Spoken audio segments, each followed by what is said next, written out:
তিরিশ। ৩০ বছর বয়সটা ভীষণ অদ্ভুত। বেশিরভাগ মেয়েদেরই এই সময়টায় বিয়ের ৩-৪ বছর সময় চলে। কারো কারো হয়তো একটা দুটো ছোট্ট ছানা, হয়তো তখনও কারো সংসারের মায়ার ধাঁধায় আটকাই পড়া হয়নি। তবুও হঠাৎ করেই আয়নায় চোখ পড়লে সেই কিশোরী বেলার মতো অনেকক্ষণ তাকিয়ে থাকা আর হয়ে ওঠে না। এই বয়সটা ভীষণ একলা, ভীষণ হিসেবি।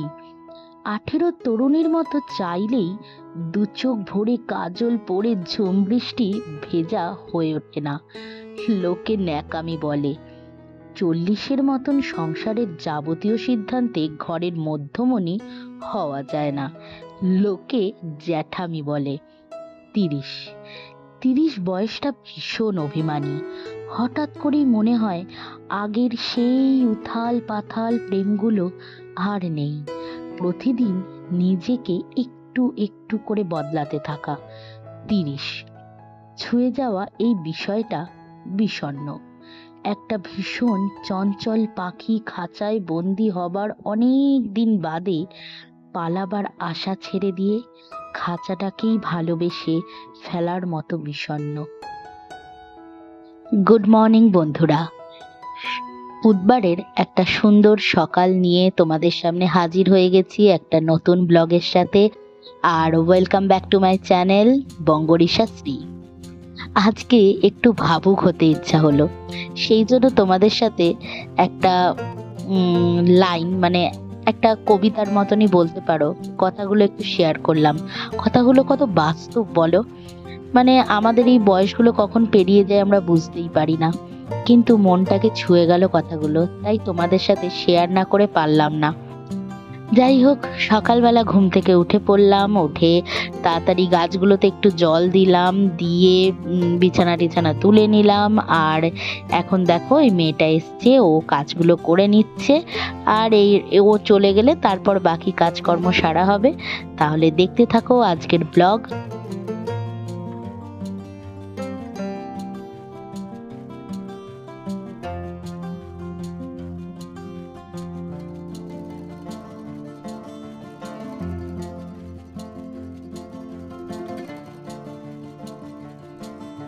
সকাল সকাল দেখো মায়ের ওষুধ আর আমাদের লিকার চা, আর এদিকে চার্লির জন্য স্যারেলাক গুলে নিয়েছি, আর আমি একটু খেয়ে নেব চা দিয়ে বিস্কুট।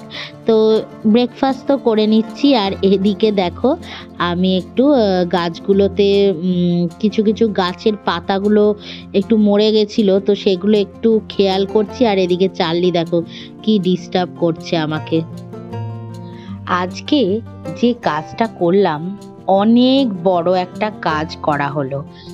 অনেক দিন ধরে ভাবছিলাম যে এই যে গ্যাসের জায়গাটা পরিষ্কার করব করব করে, মাও অনেক দিন ধরে প্ল্যান করছে যে এই দেওয়ালগুলো, কেননা আমি তো পুরো উপর অবধি হাত ফাত পাই না, হ্যাঁ, তো যতটুকুনি পাই মুছে নিই, কিন্তু পুরোটা একদম পরিষ্কার করা, মা যেভাবে স্কচ ব্রাইট দিয়ে ঘষে ঘষে পরিষ্কার করে, তো সেই জিনিসগুলো আমাদের অনেক দিন ধরে করা হচ্ছিল না।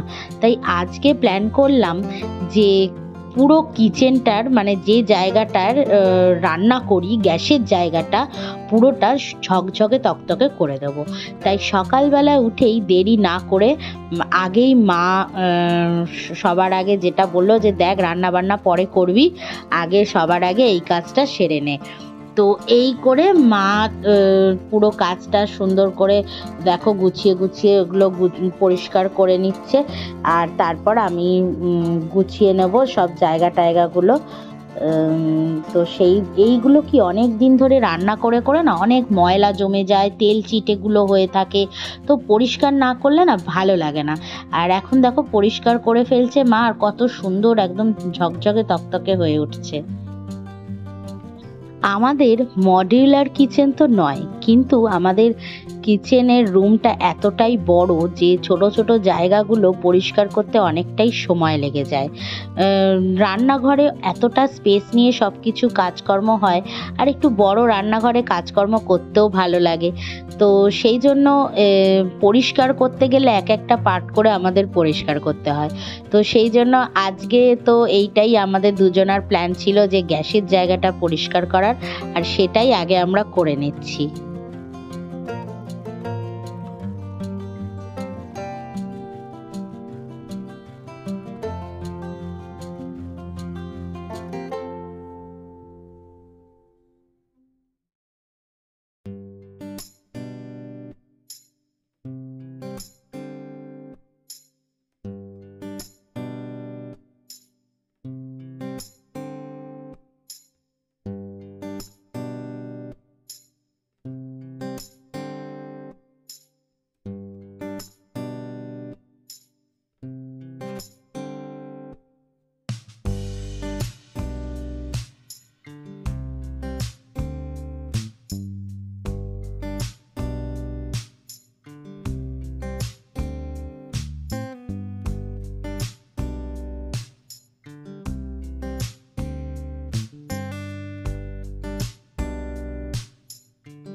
এদিকে আমি একটু রাইস কুকার করি যে কুকওয়্যারটা রয়েছে, তো সেইটাকে একটু পরিষ্কার করে নিচ্ছি।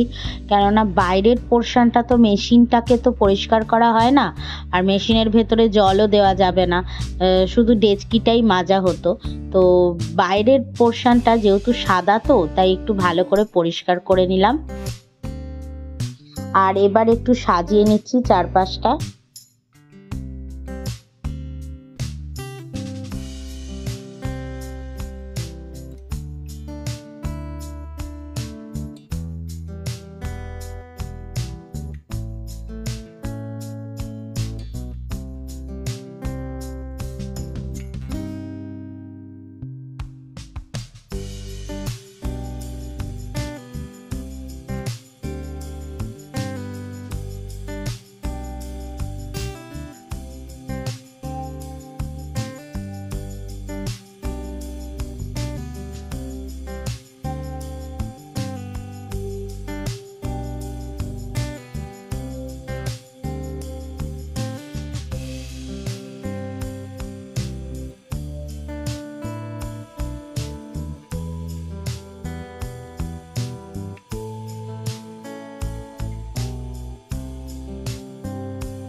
দেখো বন্ধুরা, আমি একটা জিনিস কিনেছি ফ্লিপকার্ট থেকে, তোমাদেরকে আমি আনবক্সিং করে দেখাচ্ছি।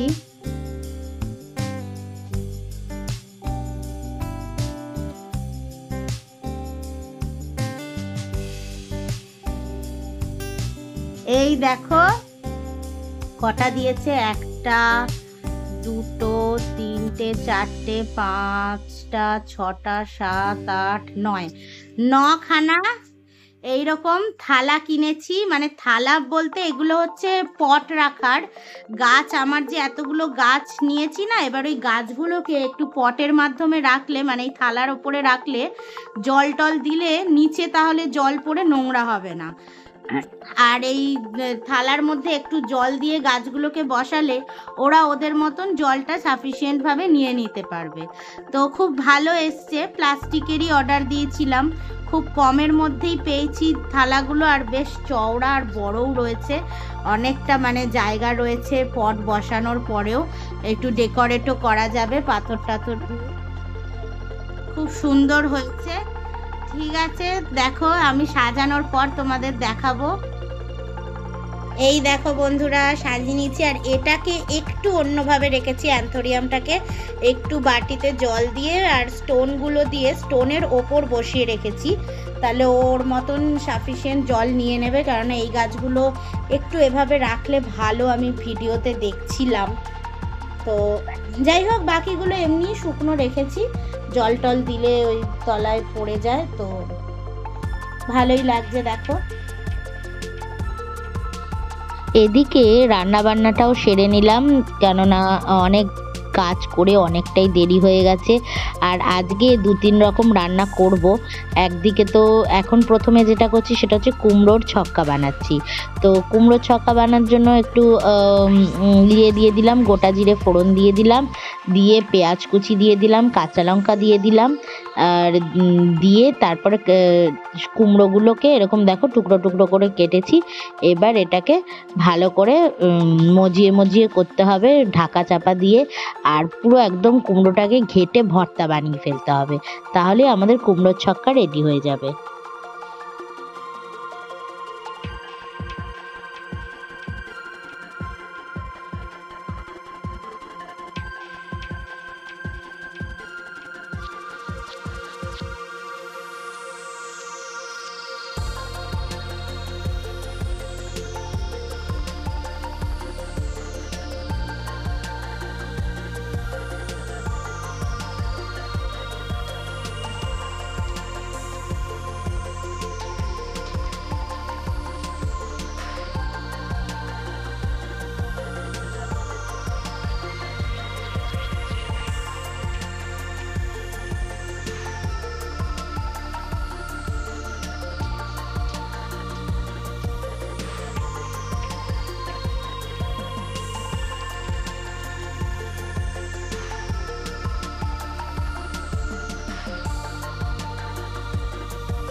কুমড়োর ছক্কা তো হয়ে গেল, আর এদিকে দেখো কড়াইতে এই দেখো কুমড়োর ছক্কা হয়ে গেছে, আর ওদিকে হচ্ছে কড়াইতে আমি একটু তেল দিয়ে হলুদ নুন দিয়ে একটু কটা চিংড়ি ভেজে নিচ্ছি, আর এখন করব হচ্ছে বেগুন চিংড়ি।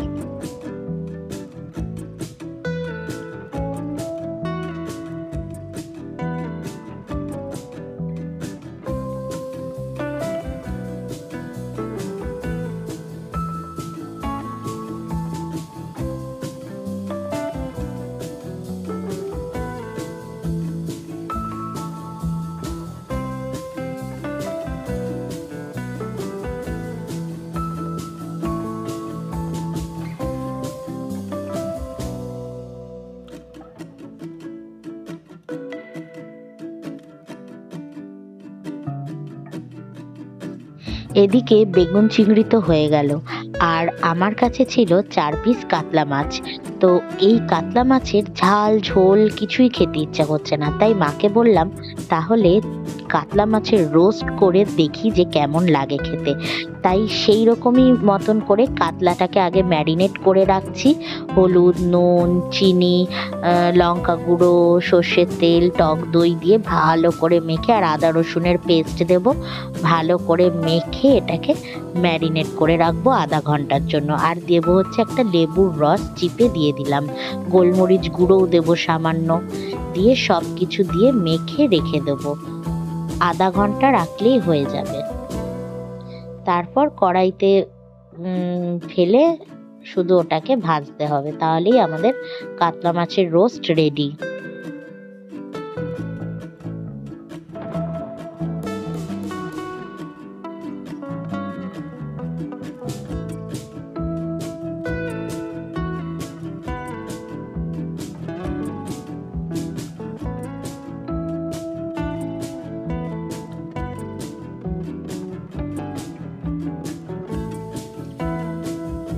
আর এদিকেও আমার বেগুন চিংড়িটা প্রায় হয়েই এসেছে। আমি ভালো করে ঘেঁটে ঘুটে এইটাও নামিয়ে দেব, ততক্ষণে মাছটা ম্যারিনেট হোক।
রান্না বান্না তো শেষ হয়ে গেল, এবার গ্যাসের জায়গা টায়গাগুলো মুছে পরিষ্কার করে নিচ্ছি।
চান টান করে চলে এলাম, আর এদিকে মা গোপালের সেবাটা দিয়ে দিচ্ছে, আর ওদিকে আমি ওপরের পুজোগুলো সারবো। আজকে কিছু জামা কাপড়ও ছিল, সেগুলোও কাচা হয়েছে, তাই কাজ তো অনেক ছিল, তাই দুজনে মিলেই অল্প অল্প করে করতে হলো।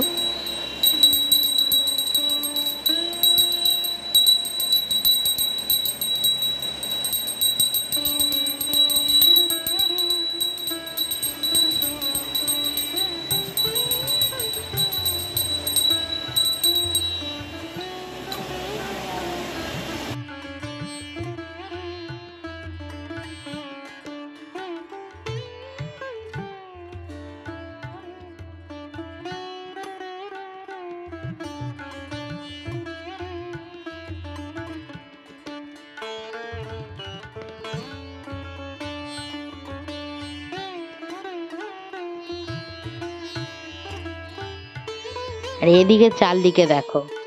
দিবি গামছা? আমি গামছাটা কেচে রেখেছি, আর তুই কি করে চুরি করলি গামছাটাকে? হ্যাঁ, আর মুখে ধরে রেখেছে, মোটে ছাড়ছে না। দেখো, দু হাত দিয়ে আমার গামছাটাকে ধরে রেখেছে। দে বলে দিচ্ছি, দে। দেখছো, ছাড়ছে না, দেখো। চলে এলাম ছাদে, জামা কাপড়গুলো যে কাঁচা হয়েছিল সেগুলো একটু মেলে দিচ্ছি, তারপর ওপরের পুজোটা আমি দিয়ে দেবো।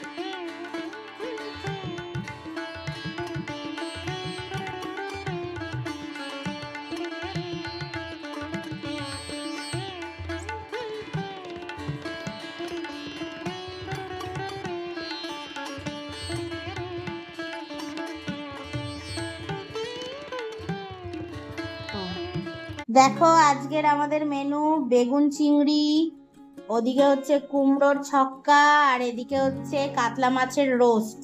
আজকে কাতলা মাছের আর অন্য কিছু খেতে ইচ্ছা করছিল না, তাই রোস্ট এর মতন করে ভেজে নিয়েছি। এই হলো লাঞ্চ। চার্লি, খুব খারাপ হয়ে যাবে কিন্তু।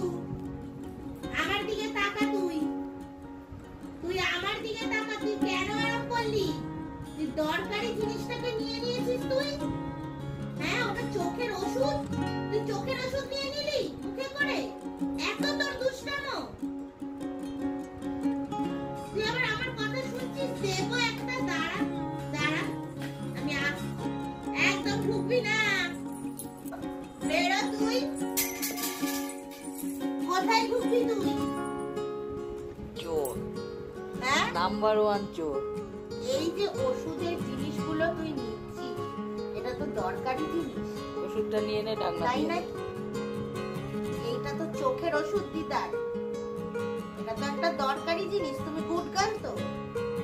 গুড গার্ল নাকি এরকম দুষ্টুমি করে? এরকম দুষ্টুমি কি করে গুড গার্লরা? তুমি এই যে মুখটা করে আছো, যেন কিচ্ছু জানো না, এইরকম মুখটা কে করে? তলা দিয়ে নিয়ে নে। এরকম মুখটা কে করে? হ্যাঁ, আচ্ছা, আমাকে ওষুধটা নিতে দে, তারপর তুই খেলবি। তোকে খেলতে দেবো। দাঁড়া, তোকে খেলতে দেবো। দাঁড়া দাঁড়া। হাত দিয়ে নিতে পারবো না, এটা তো অভার।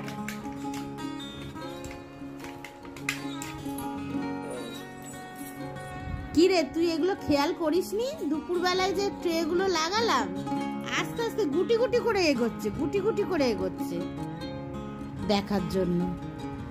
ট্রে গুলো তো লাগালাম তো দুপুর বেলায়, তোর সামনে খুললাম বাক্স থেকে, তুই এখন দেখলি?